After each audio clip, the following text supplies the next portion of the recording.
দ্বিতীয় সন্তানের মা বাবা হতে যাচ্ছি। ওরে আমার মিশারিতে লজ্জা পাইতাছে গো, লজ্জা পাইতাছে গো। আমরা বলে বাইবুল লাগবো, বাইবুল লাগবো, এলা বাইবুল এবার আনমই। আমিও খুশি হইলাম। তো কবে তুই খুশি? আমি জানতাম। দাদু জানে, তুমিও জানে এটা কি? Doctor, hospital, operation, injection, saline, অজ্ঞান হয়ে থাকা। এই শোনো, একটা খবর। কি খবর গো? বলবো? বলো। বলবো? আরে বলো, কি বলবো? ওরে খবর শোন। এক মিনিট। হ্যালো, ফোন আসলো অসময়ে। আচ্ছা, অফিসের টাইমে কল দিয়েন, 8টার পর কল দিয়েন আর কি। কথা হইছে? হ্যাঁ বলো। কি এটা? এই যে দেখো, মিশারির ভাই বোন হবে। হ্যাঁ সত্যি? আলহামদুলিল্লাহ, আলহামদুলিল্লাহ, আলহামদুলিল্লাহ। তোদের খুশির খবর দাঁড়াইতে হয়। আচ্ছা, খুশির খবর শুনলে দাঁড়িয়ে যেতে হয় না? আচ্ছা, আমি জানতাম না, সত্যি কথা, এই ভদ্রতা আমি জানতাম না যে কেউ কোনো খুশির খবর বললে দাঁড়িয়ে যেতে হয়। আলহামদুলিল্লাহ।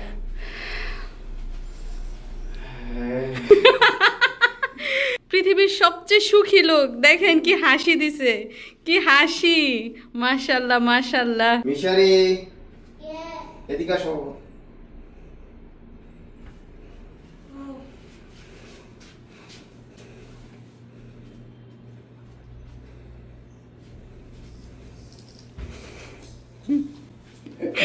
ওরে আমার মিশারিতে লজ্জা পাইতাছে গো, লজ্জা পাইতাছে গো। ও মা গো, ও বাবা, তুমি না বলেছ তোমার একজন খেলার সাথী লাগবে? এখন কি তোমার সিস্টার খেলার সাথী লাগবে না ব্রাদার খেলার সাথী লাগবে? যে কোনোটা হলেই হবে। এখন কি তুমি ওই ভাইয়া আপুর সাথে কি তুমি তোমার খেলনা শেয়ার করবা? তোমার সব খেলনা দিয়ে দিবা? লিটল সিস্টার ব্রাদারের সাথে ঝগড়া করবা? মনে থাকবে? এই যে আমার দর্শকরা কিন্তু সাক্ষী। তো মিশারির জন্য হসপিটাল থেকে তাড়াতাড়ি একটা ব্রাদার ওর সিস্টার নিয়ে আসো। ইনশাআল্লাহ, ইনশাআল্লাহ। যাও বাবা, খেলা করে গিয়া। আসসালামু আলাইকুম। আজকের সুন্দর ভিডিওতে সবাইকে স্বাগত। তো আপনাদের জন্য একটা সুখবর রয়েছে, আকর্ষণীয় খবর। আমার অনেক দর্শকরাই অধীর আগ্রহে বসেছিলেন, কবে এই খবরটা শুনবেন, কবে জানবেন, কবে আমাদের মুখ থেকে আমরা বলবো। সেই খবরটা শুনতে আর অপেক্ষা করতে হবে না, আমরা খবর পেয়ে গেছি, আপনারাও পাবেন। খবরটা যেন কি? আমরা দ্বিতীয় সন্তানের মা বাবা হতে যাচ্ছি।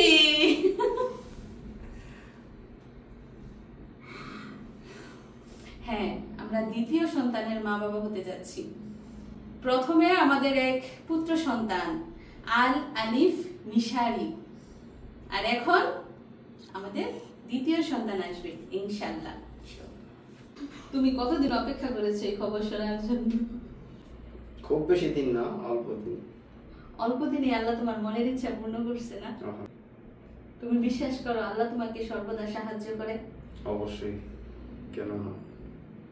এখন বলো তো, যখন প্রথমবার বাবা হয়েছো তখন তোমার কেমন অনুভূতি ছিল? তখন আর এখন সেম অনুভূতি। প্রথম বাবা হওয়ার অভিজ্ঞতা তো অন্যরকম। আচ্ছা, তুমি যখন প্রথমবার বাবা হওয়ার কথা শুনেছো, খবরটা যখন শুনেছো, তখন তোমার কেমন অনুভূতি ছিল?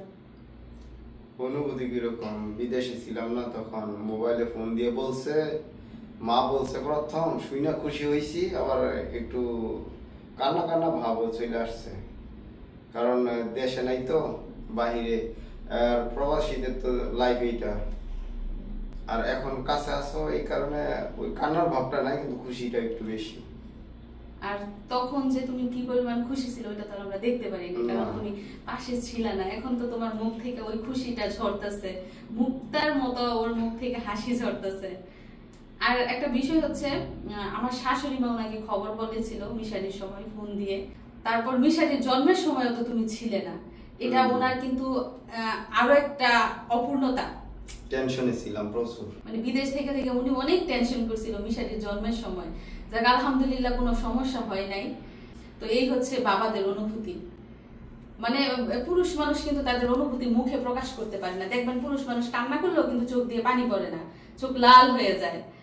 তো তোমার কি অনুভূতি ছিল মিশারির সময়? তো একটা মেয়ে যখন মা হয় তখন স্বাভাবিকভাবেই তার কাছে ভালো লাগা কাজ করে।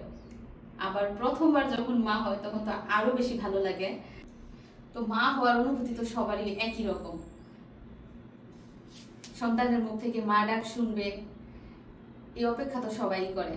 তো আমি কিন্তু খুবই ভীতু, আমার ভিতরে সব সময় ভয়টা কাজ করে।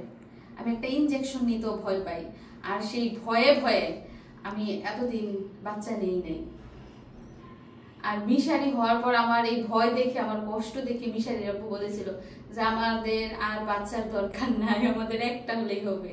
কিন্তু মিশারি যে বড় হয়ে গেছে সেই তার মানে সব অতীত ভুলে গেছে, কিন্তু আমি তো ভুলি নাই আমার কষ্টের কথা।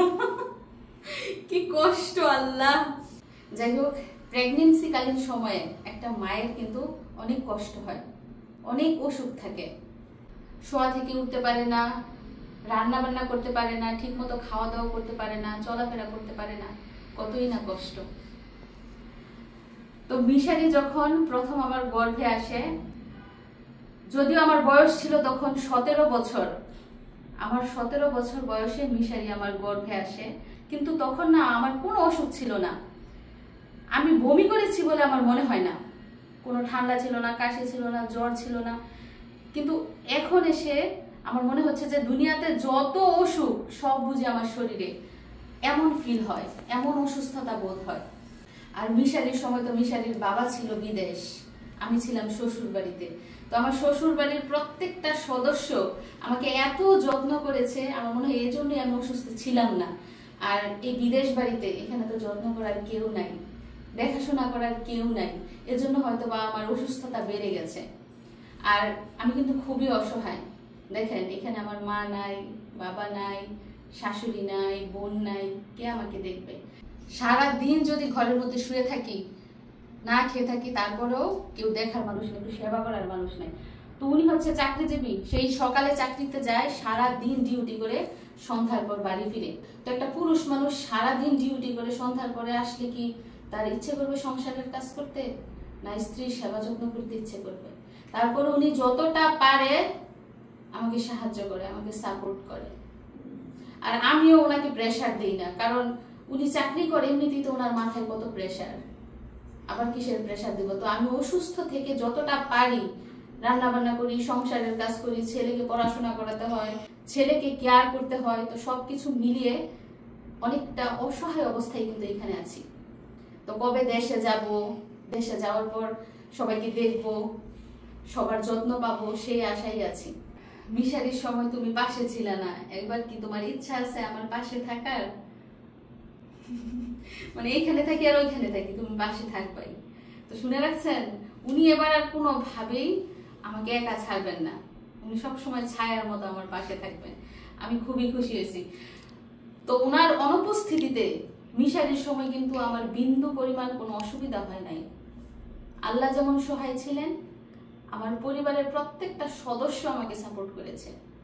তো বেশিরভাগ মেয়েদের দেখবেন প্রথম সন্তান জন্মের সময় বাবার বাড়িতে যায়, কিন্তু আমি কিন্তু বাবার বাড়িতে যাই নাই, আমি ছিলাম শ্বশুর বাড়িতে।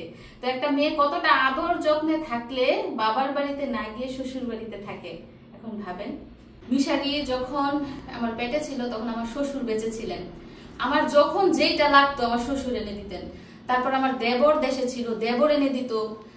আমার ননদরা বেড়াতে আসলে কত কিছু নিয়ে আসতো, মানে সবাই আমাকে এত যত্ন করতো, এত কিছু খাওয়াতো যে আমি মানে বাবার বাড়ির কথা ভুলেই যেতাম যে আমার ওইখানে যেতে হবে, বাবার বাড়িতে না গেলে আমার উপাস লাগবে। তো এরকম লাগতো।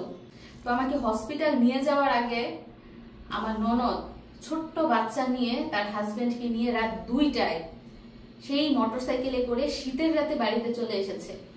শীতের রাতে মোটরসাইকেলে করে ছোট্ট বাচ্চা নিয়ে বাড়িতে চলে এসেছে আমার অসুস্থতার খবর শুনে। কতটা কেয়ারিং তারা। আমার মা বাবা শাশুড়ি শ্বশুর দেবর ননদ ননদের জামাই সবাই আমাকে হসপিটালে নিয়ে যায় এবং সবাই আমাকে এত সাপোর্ট করে যে আমি মানসিকভাবে একটা সাহস পাই, একটা শক্তি পাই। যদিও আমার হাজবেন্ড আমার পাশে ছিল না, কিন্তু উনি আমাকে সবসময় মেন্টালি সাপোর্ট করতো। যাই হোক, আল্লাহর রহমতে প্রথমবার মা হয়েছি, কোনো অসুবিধা হয় নাই, কোনো অসুস্থ হয় নাই। কিন্তু দ্বিতীয়বার এসে এখন অনেকটাই অসুস্থ। আমাকে দেখলে হয়তো আপনারা বুঝবেন না, তো এটাই বলছি যে শ্বশুর বাড়ির সাপোর্ট থাকলে এবং বাবার বাড়ির সাপোর্ট থাকলে কখনো কিন্তু কোনো মেয়ে অসহায় থাকে না। আমার মা বাবা যেমন আমাকে যত্ন করেছে, আমি শ্বশুর বাড়িতেও কিন্তু ঠিক একই রকম যত্ন পেয়েছি। যাই হোক, যেটা বলছি, বিদেশ বাড়ি, এখানে দেখাশোনা করার মতো কেউ নাই। হাজবেন্ড যতটা পারে তার কাজ সেরে আমাকে সেবা যত্ন করার চেষ্টা করে। তো তুমি বলো, তুমি সর্বশেষ কি বলতে চাও? আল্লাহর কাছে তোমার কি বলার, কি প্রাপ্তি তুমি আল্লাহর কাছ থেকে পেয়েছো? আল্লাহ সবাইকে সুস্থ রাখুক, ভালো রাখুক, তোমাকে সুস্থ রাখুক, ভালো রাখুক, আর সবার উপর রহমত নাজিল করুক। আমিন। আসলে আল্লাহর দানের কোনো শেষ নেই। বান্দা যখন পরিচ্ছন্ন মনে পবিত্র মনে আল্লাহর কাছে কিছু চায়, আল্লাহ কখনো খালি হাতে ফিরায় না। যদিও মিশারি হওয়ার পরে আমি অনেক বছর ধরে আল্লাহর কাছে চাই না যে আল্লাহ তুমি আমাকে একটা সন্তান দাও, শুধু ভাবি যে আরো কিছুদিন পর সময় হোক। ভিতরে একটা ভয় কাজ করে যে doctor, hospital, operation, injection, saline, অজ্ঞান হয়ে থাকা, মানে কি একটা ভয় কাজ করে আমার ভিতরে। এইটা ভেবে আমি মানে দেরি করি যে আর কিছুদিন যাক, আরেকটু সাহস হোক, এমন করতে করতে বেশ কিছু বছর পার করে দিয়েছি। তো আমার পরিবারের সদস্যরা সবাই খুব তাগাদা দিচ্ছে আমাকে যে কবে শুনবো সুখবর, শ্বশুর বাড়ির সবাই। তো ভাবলাম যে একটা রিস্ক নিয়েই নেই। মিশারিরও দরকার ভাই বোনের, আর একটা সন্তানে তো হয় না। একটা লাঠি সহজেই ভেঙে ফেলা যায়, যদি 2টা লাঠি থাকে ভাঙতে একটু সময় লাগবে, যদি 3টা লাঠি থাকে তাহলে ভাঙতে আরেকটু সময় লাগবে। তো এটা ভেবে ভাবলাম যে থাক, মরি আর বাঁচি, একটা রিস্ক নিয়েই নিই। যদিও বাকিটা আল্লাহর ইচ্ছা, আল্লাহ কতটা হায়াত দিয়েছে আমাকে, কতটা সুস্থ রাখবে সেটা জানি না। কিন্তু যে ভিতরে একটা ভয়, অপারেশন, ডাক্তার, হসপিটাল, ইনজেকশন, ও আল্লাহ, এগুলা ভাবতে গেলে আমার এত ভয় লাগে, যেই কারণে আমি এতদিন ওয়েটিংয়ে ছিলাম, হোল্ডিংয়ে ছিলাম। কিন্তু যাই হোক, সবই আল্লাহর ইচ্ছা। আল্লাহ সময় মতো আমাদেরকে পুরস্কৃত করেছেন। হে আল্লাহ, তুমি বাকি দিনগুলা ভালো নিও, দুনিয়াতে সুস্থ স্বাভাবিক সন্তান দান করো। আর আপনারা আমাদের জন্য দোয়া করেন, আল্লাহ যেন সব সময় আমাদের উপর সহায় থাকে। এই পর্যন্ত আল্লাহর কাছে যা চেয়েছি কখনো খালি হাতে ফিরাই নাই। হে আল্লাহ, তুমি কখনো আমাদেরকে নিরাশ করো না, তুমি আমার জন্য দোয়া করো, আমি যেন সুস্থ থাকি। আল্লাহ যেন আমার ভিতরে সাহস দেয়। আমার যে একটা ভয়, একটা আতঙ্ক, আল্লাহ তুমি আমার ভিতরের ভয়টা দূর করে দাও। আমার ভিতরে তুমি অনেক সাহস দাও। একটা মা হওয়া কিন্তু খুব কষ্টের। যদিও সন্তান যখন বড় হয়ে যায় সব ভুলে যায়, মাকে ভুলে যায়, বাবাকে ভুলে যায়, মায়ের কষ্টগুলো ভুলে যায়। কিন্তু একটা মা হওয়া থেকে শুরু করে বাচ্চাকে লালন পালন করতে কতই না কষ্ট, কতই না যন্ত্রণা। সন্তান যদি এগুলা বুঝতো তাহলে কোনো মা বাবা কখনো কাঁদতো না।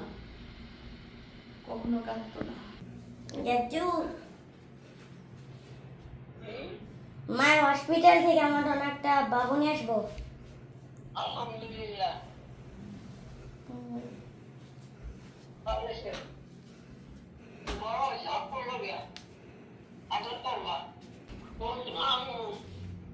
আসসালামু আলাইকুম,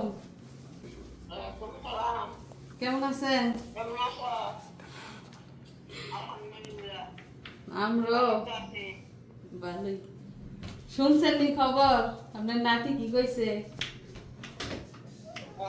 হসপিটালতে আপনি গলে ভাই বোন আনবো।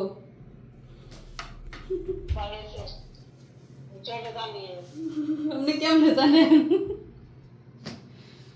আমি আনবো আপনার মনেই জানে। আপনি না কত দোয়া করছেন, কত কইতাছেন আমারে কত বছর ধরে। আপনার বলে বাইবুল লাগবো, বাইবুল লাগবো, এলা বাইবুল এবার আনমই।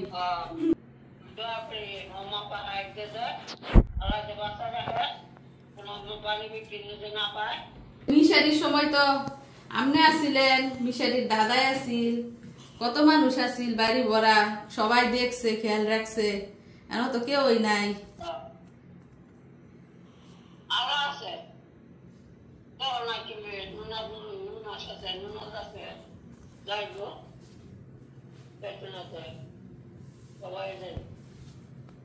খুশি হয়েছেন আমরা না? আজকে পরীক্ষা করছি, পরীক্ষা করে শিউর হইয়া এরপর কইতাছি।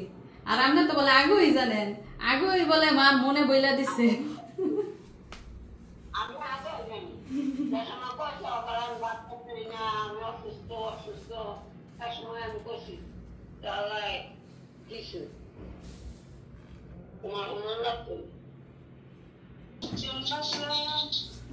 তুমি কেমন আছো? আলহামদুলিল্লাহ ভালোই। খাইছনি? না, খাই নাই। একটা সুখবর আছে। কি খবর? মাই হসপিটাল থেকে ফাইনালে ফোন আনবো আমার জন্য। আলহামদুলিল্লাহ। তুমি খুশি? হ্যাঁ, আলহামদুলিল্লাহ। আমিও খুশি। আমি তো কবে তুই খুশি আমি জানতাম। দাদু জানে, তুমিও জানে এটা কি? আমি কবে তুই জানি, আমি কই না। আন্টিকে দাও। মাই হসপিটাল থেকে বাবুনি আসবো। আলহামদুলিল্লাহ। কবে? কয়দিন পরে। এখন তোমাকে 2 রোদে খাওয়া দিতে হইব। এখন আমার 2 জন খাওয়াই দিতে হইব। মনিমা কোথায়? আসসালামু আলাইকুম। ওয়ালাইকুম আসসালাম। ভালো আছি, তুমি কেমন আছো? আছি আলহামদুলিল্লাহ। মাই হসপিটাল থেকে বেবি আনবো। আলহামদুলিল্লাহ। ভালো আছো তোমরা? আছি আলহামদুলিল্লাহ। তুমি কেমন আছো? এই তো ভালোই আছি। খবর শুনছনি? মিশারির খেলার সাথী আনবো। মিশারি একা একা খেলে, সারাদিন ওর ভাল লাগে না। আলহামদুলিল্লাহ অনেক ভালো আছি। খাওয়া দাওয়া করে শুয়ে রয়েছে নাকি? ভাই হোক আর বোন হোক সব আল্লাহ যে ভালো ভালো আশীষ দেয়, ভালো থাকে, সুস্থ থাকে, দোয়া করবা। যদি আদর কম হয়ে তাহলে মামলা করে দেবো আমি। এবার মামলা করে দিব আদর কম করলে? না, মামলা করতে তো না, আদর বেশি বেশি করবো। ওকে, মনে যাতে থাকে। আবার কথা চেঞ্জ করে দিও না, মনে যাতে থাকে। হ্যাঁ, মনে থাকবো, কথা চেঞ্জ হইতো না। তুমি কিন্তু খালি দোয়া করো। তুমি তো চাইতো না একটা কিনে আনতো বাবু, আলা কিনে আনবো তো তুমি না বলছো আমার জায়গা দিতাম, জায়গা দিছি না। আলা বাবু এগুলো আলহামদুলিল্লাহ, আল্লাহর কাছে লাখ লাখ শুকরিয়া যে এই নবীর দেশে আল্লাহ আমাকে দ্বিতীয় সন্তান দান করেছেন। আপনারা আমাদের জন্য দোয়া করবেন এবং আমাদের অনাগত সন্তানের জন্য দোয়া করবেন। দীর্ঘ 9 মাস যতদিন এই অনাগত সন্তান পৃথিবীতে না আসবে ততদিন যেন ভালো থাকে, সহি সালামতে থাকে, এবং আল্লাহ যখন আমার সন্তানকে পৃথিবীতে পাঠাবেন তখন যেন সুস্থ স্বাভাবিক অবস্থায় পাঠায়। আর আমার প্রিয় দর্শক বন্ধুদের কাছেও কৃতজ্ঞ যারা আমার জন্য দোয়া করেন, যারা সবসময় আমাকে সাপোর্ট করেন এবং ভালো ভালো কমেন্ট করেন। তো আবারও সবার কাছ থেকে দোয়া চেয়ে আজকের মতো বিদায় নিচ্ছি। সবাই ভালো থাকবেন। আল্লাহ হাফিজ।